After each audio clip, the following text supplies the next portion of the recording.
Assalamualaikum warahmatullahi wabarakatuh. Bismillahirrahmanirrahim. Innal hamdalillah nahmaduhu wa nasta'inuhu wa nastaghfiruh wa na'udzu billahi min syururi anfusina wa min sayyiati a'malina. May yahdihillahu fala mudhillalah wa may yudlilhu fala hadiyalah. Asyhadu an la ilaha illallah wa asyhadu anna Muhammadan abduhu wa rasuluh la nabiyya ba'dah. Hadirin yang dirahmati Allah Subhanahu wa taala. Pertama-tama marilah kita memanjatkan rasa syukur kita kepada Allah Subhanahu wa taala yang telah melimpahkan rahmat, taufik, hidayah serta nikmatnya kepada kita semua sehingga kita dapat bertemu di tempat yang berbahagia ini dalam rangka memperingati Maulid Nabi Muhammad sallallahu alaihi wasallam dalam keadaan sehat walafiat. Salawat serta salam kita haturkan kepada Nabi akhir zaman, Nabi Muhammad sallallahu alaihi wasallam yang telah membawa kita dari zaman jahiliyah kepada zaman yang penuh dengan ilmu pengetahuan seperti saat ini. Semoga kita semua menjadi umat dan pengikutnya hingga akhir zaman dan kelak bisa mendapatkan syafaat dari beliau Rasulullah sallallahu alaihi wasallam. Hadirin yang saya muliakan, bulan Rabiul Awal adalah bulan yang bersejarah dalam kehidupan manusia. Karena pada tanggal 12 Rabiul Awal tahun Gajah telah dilahirkan seorang pemimpin umat manusia yang merupakan rahmat bagi alam semesta. Beliau adalah junjungan kita, yakni Nabi besar Nabi Muhammad sallallahu alaihi wasallam. Melalui beliaulah Allah menunjukkan manusia menuju alam yang penuh dengan cahaya keimanan dan ketakwaan kepada Allah Subhanahu wa taala. Memperingati Maulid Nabi sallallahu alaihi wasallam sejatinya merupakan bentuk ekspresi cinta kepada Rasulullah sallallahu alaihi wasallam. Cinta kepada Nabi Muhammad merupakan bagian integral dari iman. Urutannya beriman kepada Rasulullah dan semua para nabi dan rasul membawa kepada usaha mengenal sejarah atau sirah mereka. Dari mengenal ini kemudian timbullah rasa takzim dan kagum serta cinta kepada mereka. Yang berikutnya lalu berusaha mengikuti jalan sunnahnya dan meneladani dalam semua aspek kehidupan. Yang diperkenalkan kepada sejarah para nabi dan rasul pertama-tama adalah Rasulullah dulu melalui wahyu Al-Quran yang salah satu tujuannya adalah peneguhan hati dalam perjuangan sebagaimana termuat dalam Al-Quran yang artinya, dan semua kisah Rasul-Rasul kami ceritakan kepadamu Muhammad agar dengan kisah itu kami teguhkan hatimu dan di dalamnya telah diberikan kepadamu segala kebenaran, nasihat dan peringatan bagi orang-orang yang beriman. Quran Surat Hud ayat 120. Jika Rasulullah saja diberikan kisah perjuangan pendahulunya untuk memantapkan hati beliau, maka kita umatnya lebih memerlukan lagi hal-hal yang meneguhkan hati kita dalam beriman. Yang salah satunya adalah dengan mendengarkan kisah yang menambahkan cinta kita kepadanya dan menghidupkan sirahnya dalam jiwa kita. Cinta adalah kekuatan dahsyat yang mengantarkan pecinta dan perilaku mementingkan yang dicinta melebihi lainnya.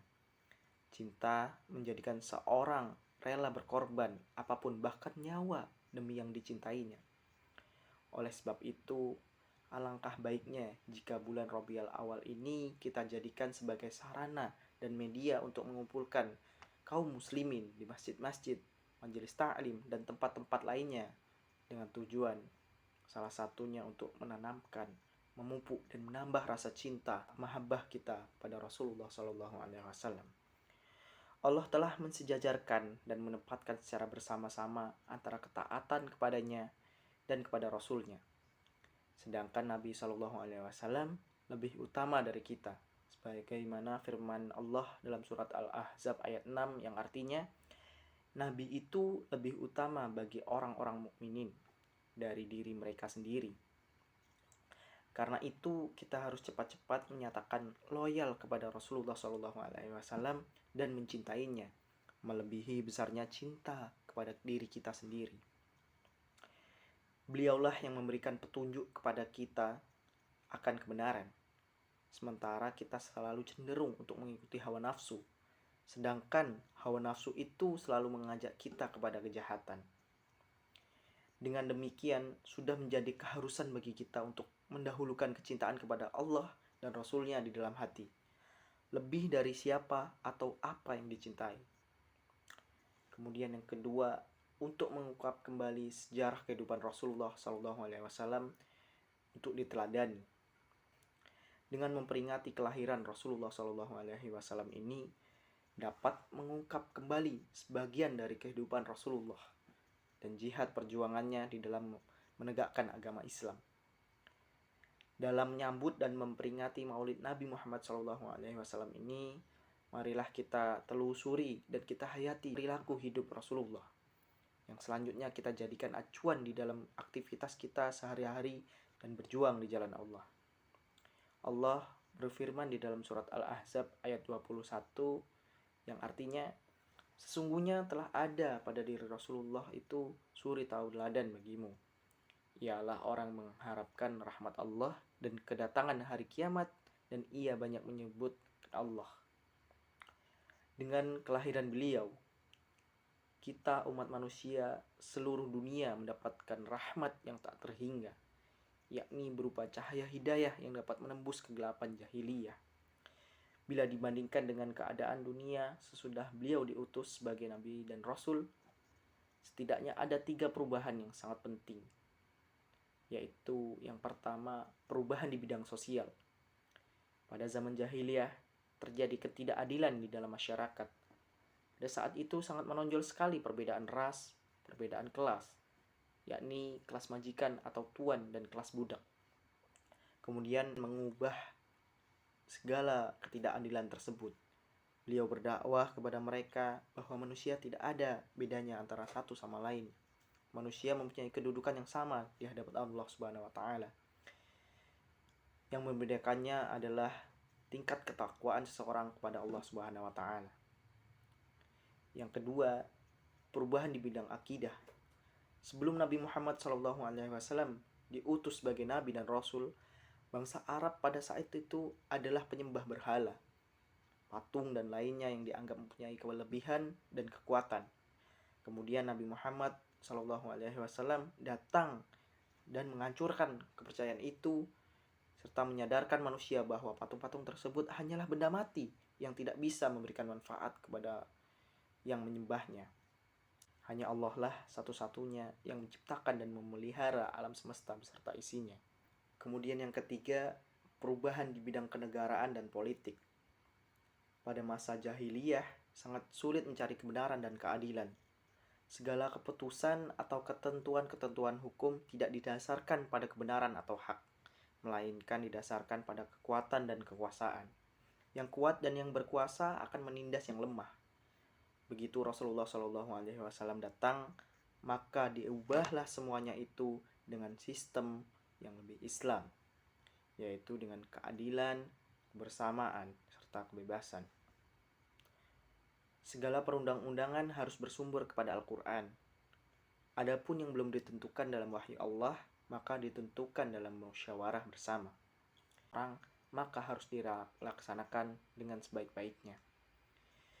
Yang selanjutnya adalah tabligh, yang memiliki arti menyampaikan. Contohnya ketika seorang dititipi sebuah amanah, maka kita harus menyampaikannya kepada yang berhak menerimanya. Dan yang terakhir adalah fatanah, yang artinya cerdas atau pandai. Dalam kehidupan sehari-hari, sifat ini bisa diimplementasikan dengan rajin belajar dan membagi waktu. Terlebih zaman sekarang pergaulan anak semakin tidak terkontrol, sehingga sangat perlu ditanamkan 4 sifat Rasulullah seperti yang sudah disampaikan tadi. Maka saya mengajak kita semua untuk menjadikan Rasulullah sebagai suri tauladan dalam menjalani hidup. Tentunya dengan mencontoh sifat-sifatnya untuk kemudian diimplementasikan dalam kehidupan sehari-hari. Akhir kata, saya mengharapkan mudah-mudahan dengan peringatan Maulid Nabi Muhammad SAW ini dapat menambah keimanan kita kepada Allah dan Rasul-Nya, mencintainya dan membawa perubahan-perubahan positif dalam segala bidang kehidupan kita. Amin ya rabbal alamin. Mungkin hanya itu yang dapat saya sampaikan, dan segala kekurangan itu berasal dari saya dan segala kelebihan itu berasal dari Allah. Saya akhiri. Wassalamualaikum warahmatullahi wabarakatuh.